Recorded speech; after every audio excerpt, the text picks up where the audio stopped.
not going to be enough to do what I want to do. So I'm going to ask you to do 200 grams and 60.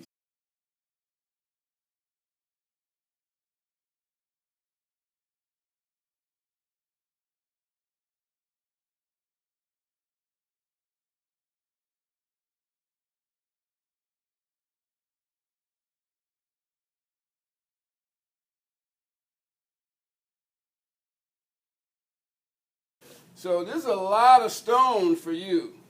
That's 200 grams. That's a lot of stone for you. But I'm going to show you how to make this thing happen.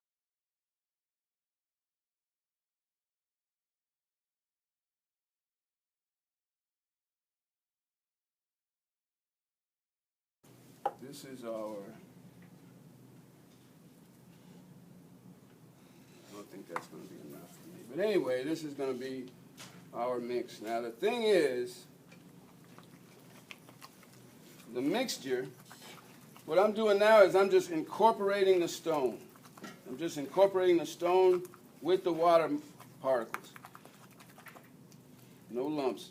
All right. But then I take the flat part of the spatula, I take the bowl in the palm of my hand and actually press the bubbles out as I go around.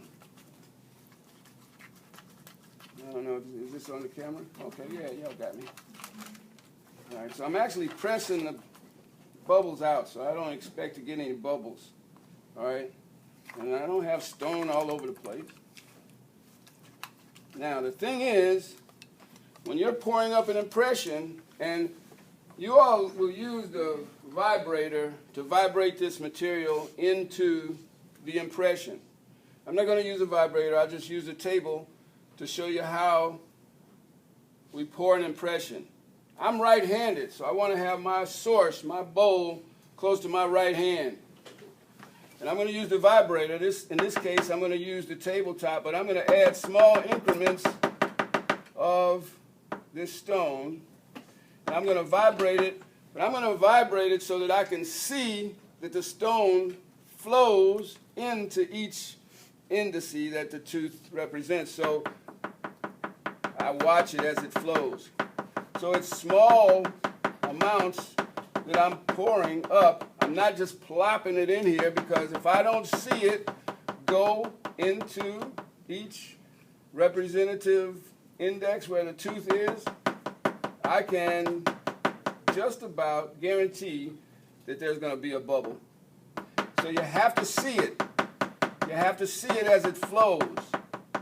So you add it to the same place every time, and you watch it, small increments, and you watch it as it flows all the way around into each index, all right?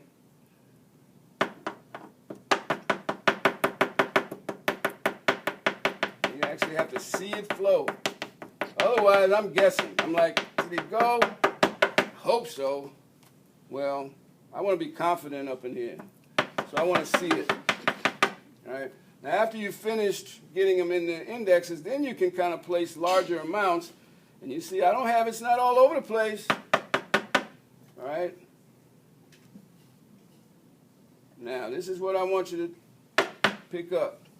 I have loaded the tray with stone.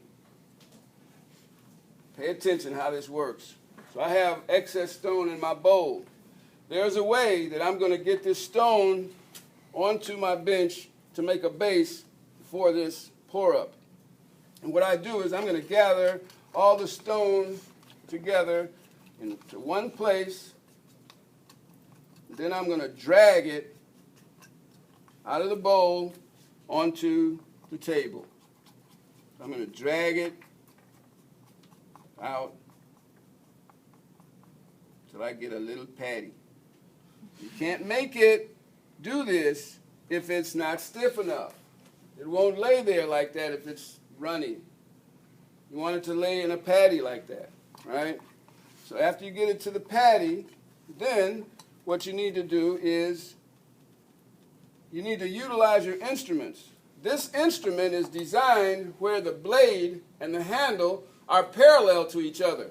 I make a big deal about parallel and perpendicular, not just for your cast, but with instruments. They're made a certain way to do what you want them to do. This blade is parallel with the handle, and if you lay it out so it's parallel to the table and the floor, it'll do what you want it to do. It'll make a nice, clean, flat patty that's parallel with the tabletop. All right? Who's in control here? I'm the operator, so I'm in control. All right? So now I take this tray that I've poured up, and I'm not going to depress it down into the patty so that I get locked in. I'm just going to place it here, and I'm just going to do a little bit of a wiggle. Just a little wiggle, just like that. And there you go. All right. So while I clean my bowl, so I'm going to take this stone, and I'm just going to kind of bring it up so that everything is nice and clean, but it's still not at the point where I can maneuver it the way I would like to. Now later on, you all can learn how to use slurry water.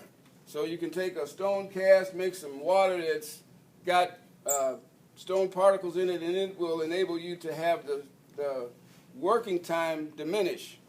Also it'll give you a harder cast, and also enable you to do some work that maybe you would take a long time having it set up. Maybe you need to have it right away. So you can have experience in having that happen. So I'm just going to kind of drag it up a little bit, clean it up, and then I'll clean my bowl, and then I'll show you how to trim it. I can maneuver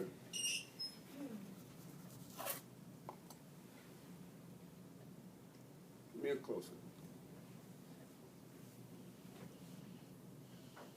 Is that the best? All right, so like in the posterior area, I can utilize my instruments. So I'm not going to spend all day on the model trimmer. If you know when your materials make their initial set, when you can work the material, when you can and when you can't, okay? So you can utilize your instrument. This is I know it's flat, so I can use my instrument to make a nice clean cast.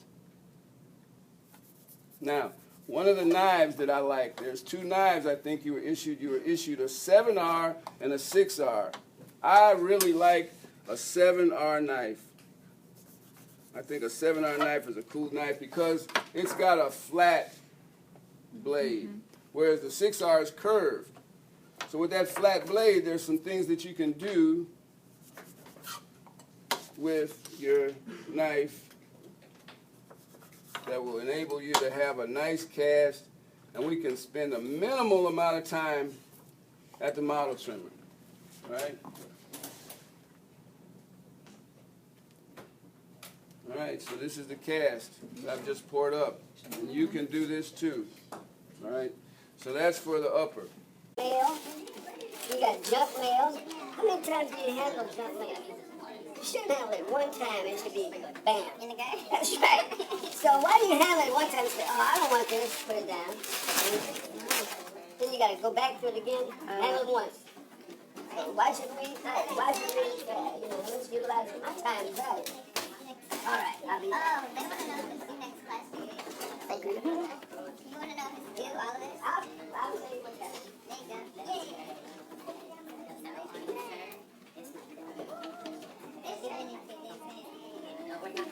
You got it? Show me the front. Okay, I'll take a picture and go give it to you.